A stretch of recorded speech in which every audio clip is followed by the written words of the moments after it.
চট্টগ্রামে যাচ্ছেন। সফরের শুরুতে তিনি আজ 24শে জানুয়ারি রাত 7:35 ঢাকা থেকে বিমানযোগে চট্টগ্রামে পৌঁছাবেন এবং সেখানেই রাত্রি যাপন করবেন।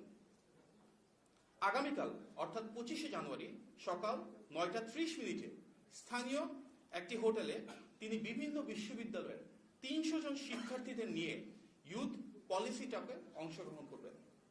এই পলিসি টকে তিনি শিক্ষা, কর্মসংস্থান, কৃষি, স্বাস্থ্য, নারীর ক্ষমতায়ন, পরিবেশ সহ বিভিন্ন বিষয়ে বিএনপির পলিসি নিয়ে আলোচনা করবেন, মত বিনিময় করবেন, তরুণ তরুণীদের আকাঙ্ক্ষা এবং পরামর্শকে ধারণ করার জন্য উদ্যোগ গ্রহণ করবেন। এরপর তিনি চট্টগ্রাম পোলো গ্রাউন্ড মাঠে আয়োজিত নির্বাচনী সমাবেশে অংশগ্রহণ করবেন। সমাবেশ শেষ করে তিনি যাত্রাপথে ফেনীতে পাইলট হাই স্কুল মাঠে অনুষ্ঠিত নির্বাচনী সমাবেশে বক্তব্য রাখবেন।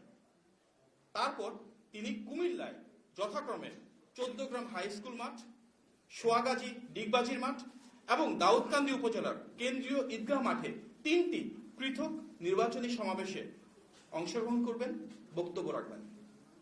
এরপর যাত্রাপথে তিনি নারায়ণগঞ্জের কাঁচপুর বালুর মাঠে নির্বাচনী সমাবেশে যোগদান করবেন। দিনভর কর্মসূচি শেষে জনাব তারেক রহমান ঢাকার গুলশানে তার নিজস্ব বাসভবনে রাতের বেলা পৌঁছাবেন। সিলেট সফরের মতন এই সফরেও বিএনপির বিভিন্ন অঙ্গ ও সহযোগী সংগঠন সমূহের ত্যাগী নেতৃবৃন্দের একাংশ ওনার সফর সঙ্গী হবেন। প্রিয় সাংবাদিক